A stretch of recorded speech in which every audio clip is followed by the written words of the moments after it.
Hello दोस्तों, मेरे YouTube channel में आप सभी शिक्षक साथियों का एक बार फिर से स्वागत है।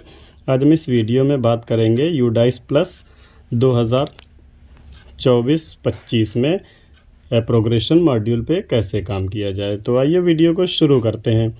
तो सबसे पहले आपको क्या करना है, इस तरह से आपको यूडाइस प्लस लिख के गूगल पे सर्च कर देना है और आपके सामने ये साइट आ जाएगी यूडाइस प्लस की sdms.udicesplus.gov.in। इस पे आपको क्लिक कर देना है। इसका URL मैं आपको डिस्क्रिप्शन में भी दे दूंगा। जब आप इस पर क्लिक करेंगे तो इस तरह से ये स्टूडेंट मॉड्यूल खुल जाएगा, student database management system SDMS। इसको थोड़ा सा आप स्क्रॉल करेंगे और ऊपर तो नीचे आपसे स्टेट पूछेगा। आप इस पर स्टेट में जाएंगे और अपना स्टेट जैसे यूपी सेलेक्ट कर देंगे और इसके बाद गो पे आपने क्लिक कर देना है। जब आप गो पे क्लिक करेंगे तो आपके सामने पेज आएगा जिसमें आपको यूज़र आईडी में अपने स्कूल का यूडाइस कोड डालना है और पासवर्ड जो आप पहले डालते थे उसे डाल के लॉगिन कर देना है। तो जैसे ही लॉगिन करेंगे आप इस पेज पे आ जाएंगे। अब यहाँ पे कुछ आपको अटेंशन करके मैसेज दे रहा है, कह रहा है आप सत्र 2024-25 पे काम नहीं कर सकते हैं। सबसे पहले आपको कह रहा है जो पिछले सत्र के बच्चे हैं 23-24 के, उन्हें प्रमोट करना है, यानी आपको प्रोग्रेशन मॉड्यूल पे सबसे पहले काम करना है। वो कैसे करना है तो वो बता रहा है कि आपको नीचे जो आ रहा है करंट एकेडमिक ईयर 2024-25, इस पर क्लिक करके जाना है और आगे जाके प्रोग्रेशन मॉड्यूल को कंप्लीट करना है। उसके बाद ही आप बच्चों को ऐड कर पाएंगे और बाकी काम कर पाएंगे। तो सबसे पहले आप इसी पे 2024-25 वाला जो नीचे आ रहा है इस पे आप क्लिक कर देंगे। अब आप क्लिक करेंगे तो आपके सामने ये पॉपअप आ जाएगा। इस पे आप क्लोज पे क्लिक करके इसको हटा देंगे। अब आपके सामने ये पेज आ गया। यहाँ पे एक प्रॉब्लम आ रही है लोगों को, जैसे अगर आप ओपेरा मिनी से जा रहे हैं तो आप प्रोग्रेशन मॉड्यूल वाला ऑप्शन आपको दिखाई नहीं देगा, पेज ऊपर कटा आता है। तो आप इसके लिए बेस्ट तरीका ये है कि आप इसको क्रोम पे लॉगिन करें, आप यूडाइस प्लस। तो मैं क्रोम पे ही करके दिखा रहा हूँ। अब आपको ऊपर आ जाना लेफ़्ट कॉर्नर में जहाँ पे लिखा है सत्यमेव जयते, वहाँ पे आपको एरो का निशान दिख रहा है। एरो पे आप क्लिक करेंगे तो ये सारे ऑप्शन आपके सामने खुल जाएंगे। इसमें आप देखेंगे आ रहा है सेक्शन शिफ्ट के नीचे progression activity.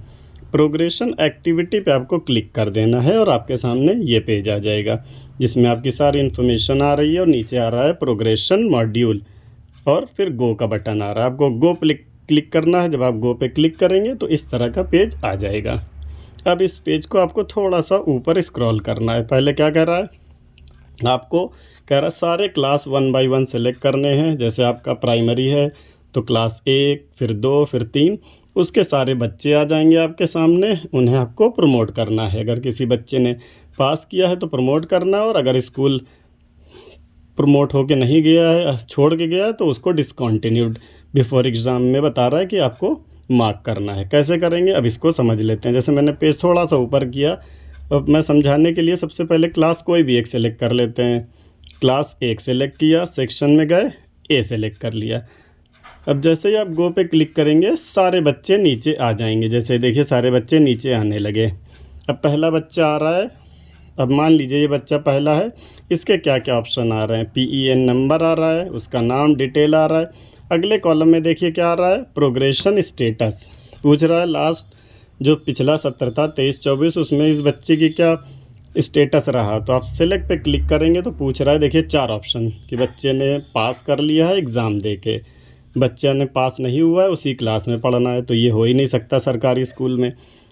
Promoted without exam, बच्चे ने एग्ज़ाम नहीं दिया लेकिन आपने उसे प्रमोट कर दिया। और लास्ट वाला ऑप्शन कह रहा है बच्चे ने स्कूल छोड़ दिया एग्ज़ाम से पहले। तो ज़्यादातर केसेस में या पहला होगा या लास्ट वाला। तो जैसे बच्चा मान लीजिए पहला समझ लेते हैं, प्रमोटेड विद एग्ज़ाम, बच्चे ने पास कर लिया एग्ज़ाम से दे के। नेक्स्ट में आपको बच्चे के मार्क्स परसेंटेज भरने हैं, यानी आपको 2 डेटा पहले से बना लेना है। एक हर बच्चे का परसेंटेज कितना था पिछले सत्र में और दूसरा बच्चा कितने दिन स्कूल आया। तो ये दोनों कॉलम आप आसानी से भर लेंगे। तो मार्क्स परसेंटेज भर देंगे, उसके बाद कितने दिन स्कूल आया ये भर देंगे। अब उसके बाद आएगा स्कूल स्टेटस, तो बच्चा कहाँ पढ़ रहा है। तो बच्चा आपके ही स्कूल में पढ़ रहा है तो studying in the same school कर देंगे। और इसके बाद कहाँ गया, फर्स्ट से सेकंड में गया, किस सेक्शन में गया, ए में ए सेलेक्ट कर देंगे। और इसके बाद लास्ट में जाएंगे, अपडेट पे क्लिक कर देंगे। तो इस तरह से बच्चा आपका जो आपके स्कूल में ही पास था, आपके स्कूल में पास होकर सेकंड में गया, उसका डेटा इस तरह से भर देंगे। अब मान लीजिए दूसरा बच्चा है, अब दूसरा बच्चा ले लेते हैं सेकंड। ये बच्चा मान लीजिए स्कूल छोड़ के चला गया आपका पहले ही, तो आप नीचे वाला को ऑप्शन ले लेंगे डिसकंटिन्यूड बिफोर एग्जामिनेशन। अब आपने ये भर दिया तो देखिए डिसेबल हो गया, आपसे मार्क्स नहीं पूछ रहा है। अब पूछ रहा है कितने दिन बच्चा स्कूल आया। अगर लगभग जो पिछले सत्र में स्कूल खुला था वो 250 के आसपास था, कहीं 247, कहीं 248। तो कितने दिन बच्चा स्कूल आया, मान लीजिए 100 दिन आया तो 100 दिन लिख देंगे, उसके बाद छोड़ दिया। फिर स्कूल स्टेटस क्या है, अब बच्चा left school with TC without TC select कर लेंगे, बच्चे ने स्कूल छोड़ दिया, टीसी लेके गया या नहीं भी लेके गया। उसके बाद आपका क्लास वो 1 में ही रहा और यहाँ से अपडेट कर देंगे कि ये बच्चा हमारा चला गया। तो इस तरह से आप 1 बाय 1 जो बच्चे आपके यहाँ ही पढ़ रहे हैं अगले क्लास में, उनके आपको जो है परसेंटेज, अटेंडेंस और सेम स्कूल में करके अपडेट कर देना है। जो चले गए उन्हें लेफ़्ट विद या विदाउट टीसी करके उन्हें अपडेट कर देना है। तो एक एक करके जब पूरा एक क्लास आप कंप्लीट कर लेंगे सारे बच्चों का, फिर उसके बाद सेकंड का इसी तरह करना है, फिर थर्ड का, फिर फोर्थ का, फिर फिफ्थ का। जब सारे बच्चे कर लेंगे तो ये आपका प्रोग्रेशन मॉड्यूल कंप्लीट हो जाएगा और तभी आप अगले स्टेप में जा पाएंगे, यानी बच्चों को ऐड कर पाएंगे और सभी बच्चों का डेटा भर के कंप्लीट कर पाएंगे।